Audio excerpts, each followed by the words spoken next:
Soon this world will belong to me. Ah. Not if I have anything to say about it. What?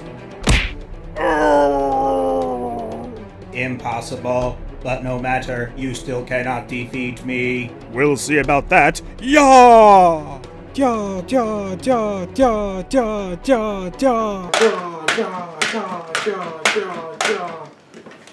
Robots are awesome. And when I think of robots from my childhood, the first thing that comes to mind is Cubix Robots for Everyone. For those of you that don't know, Cubix is about a new kid named Connor who moves into a cyberpunk suburbia called Bubbletown. He makes friends with some of the local kids who work at a robot repair shop called the Bodies Pit. There, he meets his robot companion, Cubix. And with their bond of friendship, they constantly save the world from the evil clutches of Meowth.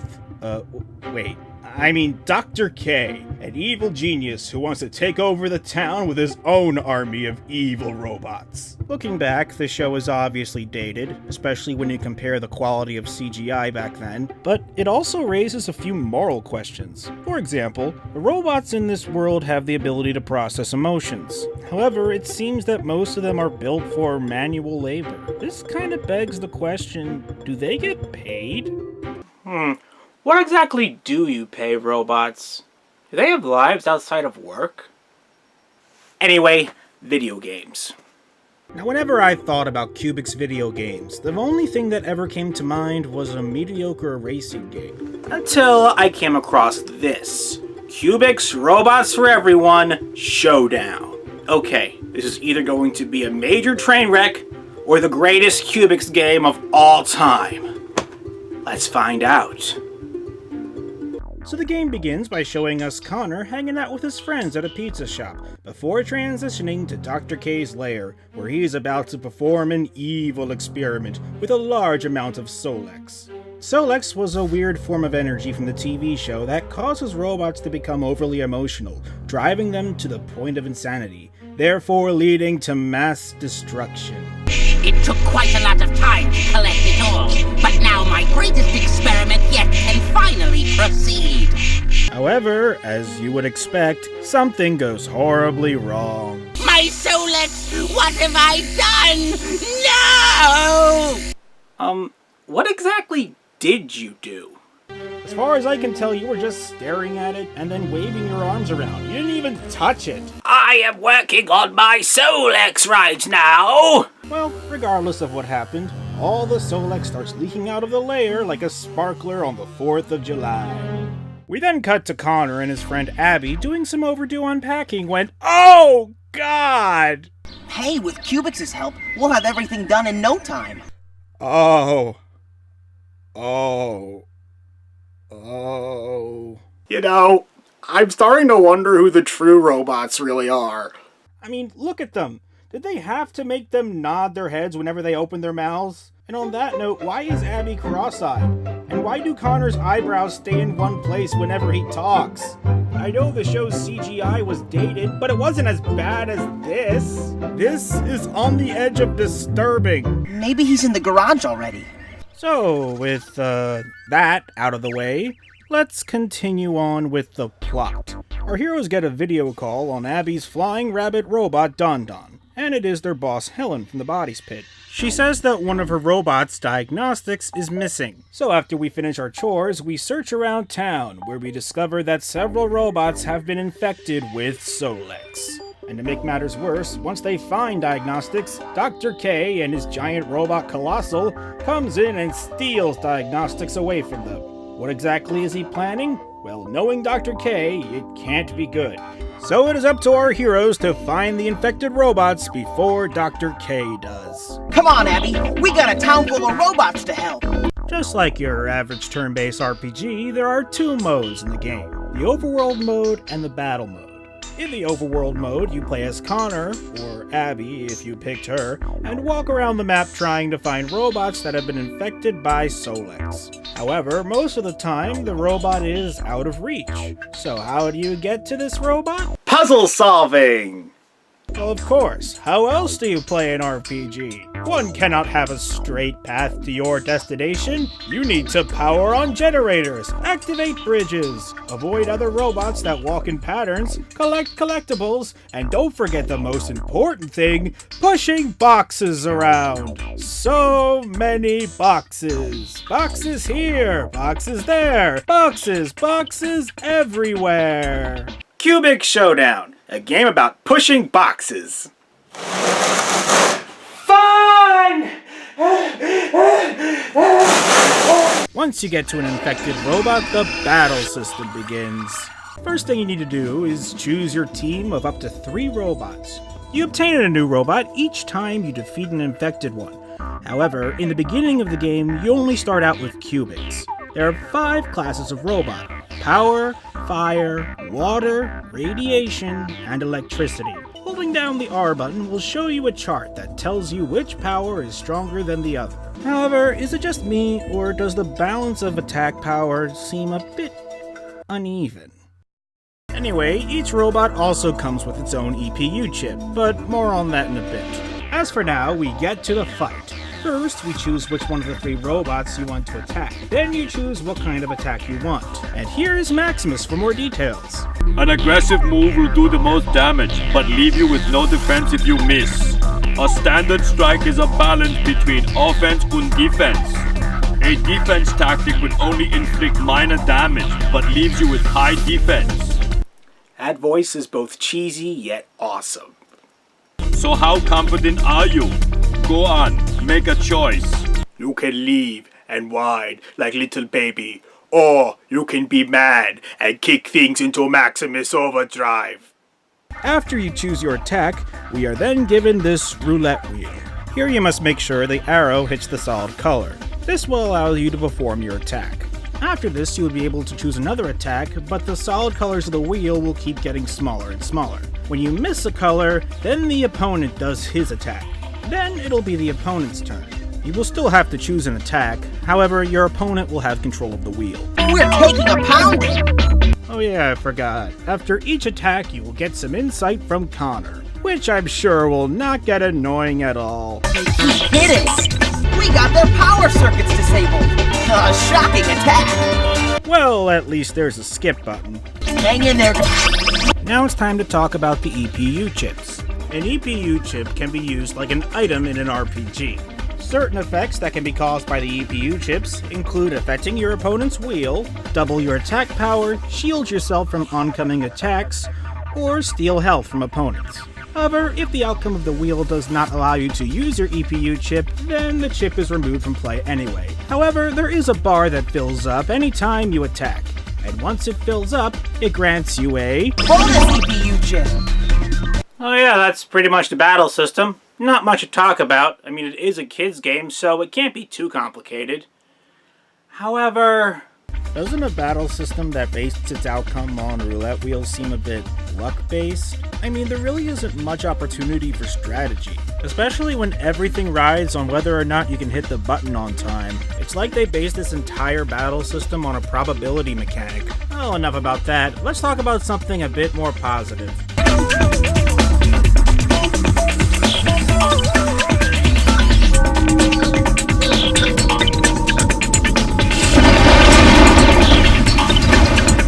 For me, the best thing about this game is the attack animations. On their own, these robots all have some pretty unique designs. They have a bit of a Japanese-like feel to them, which makes sense. I mean, this show was created in South Korea. And when these robots attack, oh boy, do they like to put on a show. There are so many creative attacks in this game that we don't have time to go into detail with every single one of them. Although I will say that this game has introduced me to the most awesomest attack in the entire world, Moby Dick. Look, here it comes. Give it a moment, and Look at that! Look at that! Haven't you ever seen anything that extraordinary in your life? Nothing in the world is more glorious. Like I said before, after you defeat each infected robot, you're able to select that robot for the next battle. But also, the robots that you use get an increase in damage points. But disappointingly, the hit points remain the same. Oh well, I guess raising your character's ability to take less damage from opponents isn't really as important as increasing their attack power ever so slightly. Anyway, right now it looks like our robots are not in the best of health. In order to replenish their hit points, you will need to collect those batteries that you find around the level. Then you can use the power from those batteries to replenish the robot's health. Also hidden around these levels are these Cubix cubes. And if you collect all 5 of them within each level, then you get to unlock a new Cubix transformation. Get him, Cubix! After you collect 5 robots in a level, you need to fight one of Dr. K's boss robots. Each boss robot comes with 3 different modes, each depicting one of the 5 different types of robots you encounter. And it can switch between the different modes, just like how you can switch between the 3 different robots you choose. Oh yes, and Dr. K also comes with his own insightful commentary. That square-edged simpleton will soon be reduced to building blocks. Increase the pain. Batten down the hatches. We meant to do that, of course. One of the biggest issues with these boss battles is that you don't know which mode the robot is going to take until right before the wheel shows up, so you can't really plan ahead. Other than that, it's pretty much just the same as any other battle.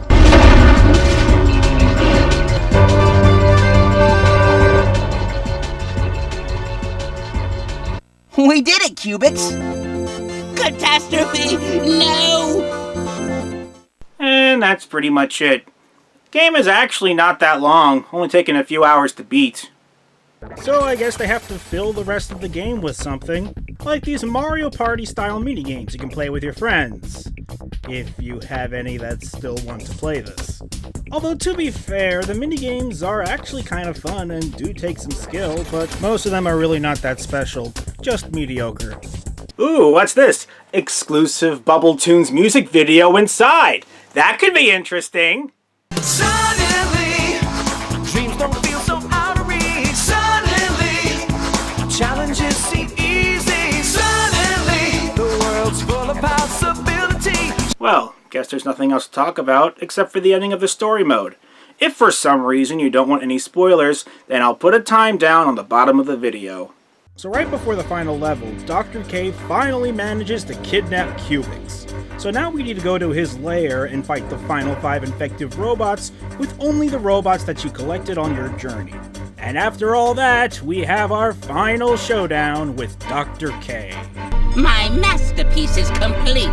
Allow me to show you its dastardly result.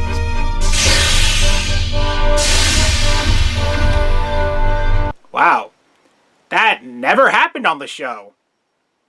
Mostly because there were reasons why this couldn't happen, but anyway, continue. So you see, your friend Cubix is now my friend Cubix. With a K, of course. Because consistency. Behold the genius of my emotional processing unit Negatizer, which is powered by super refined Solex and firmly installed within Cubix. Under the influence of the Negatizer, friend becomes foe and foe becomes friend. Even though Solex should have no effect on Cubix because he already has Solex inside him and therefore you don't really care about this, do you? Cubix, I'm your best friend! Please don't make me fight you! We have to try, Connor. Cubix would never give up on us! So let's prove it by beating up the ever-loving crap out of it! Anyway, Cubix is an electric type robot, so we need to equip ourselves with robots that are strong against electric type. And then we pretty much do exactly what we do with any other infected robot. Here, let me watch that graffiti off for you. Cubix is the true man with the iron fist. Let me blow you away. Here comes the pitch. Sorry, I'm just trying to pad this out. Anyway, we finally defeat Cubix. We did it! But at what cost? However, surprise, surprise, he is back to his old self. Friend. And Dr. K takes this pretty well. You fools!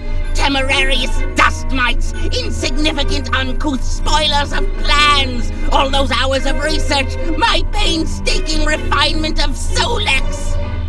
You broke my negatizer! Maybe next time, instead of building a device that you need to put inside a robot to make it evil, you would instead maybe build a laser cannon that could turn robots evil by shooting at them. But you know, I'm not a mad scientist. Your negatizer was useless, Dr. K. Friends aren't made the same way that robots are. I cannot understand a word you say! Yeah, you and me both. So what you're saying is that if I were to build a robot, then that robot is my friend, even though a robot in the real world probably doesn't know what friendship is. Okay, whatever, this line is stupid. Why couldn't you just say, he may be a robot, but he is also my friend? Sure, it's cheesy, but it would make way more sense than friendship is built the same way robots are. I know the line is supposed to suggest that he may never understand friendship, but it also makes me think that the game is starting to be self-aware about how bad the writing is. Colossal, show these insects that friendship is no substitute for real power! Oh yeah? Well, I know a group of small horses that would beg to differ. And now it's time for our final boss fight against Colossal. And it's pretty much like any other boss fight. But luckily, we have Cubix Plus to help us. Colossal, a super pounding with a side order of hurt for our guests, please. Attack, wheel, attack, wheel, attack, wheel, you get the idea. Although one major highlight of the fight is probably this. Ooh, if he weren't a robot, that would have really hurt. So after the battle, Dr. K and Colossal escape, leaving our heroes alone. Well, that was a roller coaster ride. About as long as one, too. Chip and Mong come back and reveal that they have saved all the stolen robots, including diagnostics. And no, sadly this does not mean that you get to play as him. And now everyone decides to all get donuts. It's official then. There's no downside. Except for the fact that Dr. K escaped, but I'm sure he won't cause you any more trouble. And on top of all that, I got out of my chores. That'll have finished unpacking by now. Or he could have just waited until you got home. I mean, that's what my mother would have done. Hella calls in on Don to congratulate our heroes. It seems that if you work together and bring your different skills to a problem, there's nothing you can't do. Especially when the battle system relies on a wheel. And now, let's end the game on this note. Friend. Hey, how about we mess with the end credits? You could use the controls to squash and stretch the credits. It's actually kinda cute.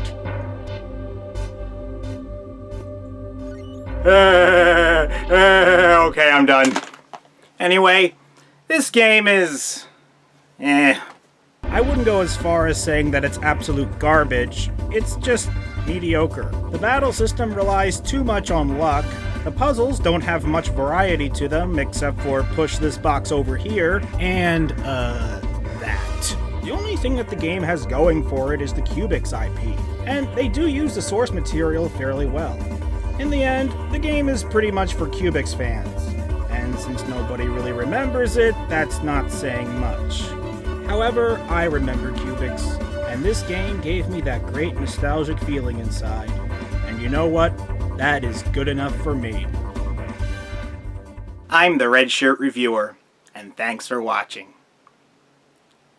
With the future not that far away, with the dawning of an all-new day, robots for everyone. Machines that care could be our friends, side by side until the end.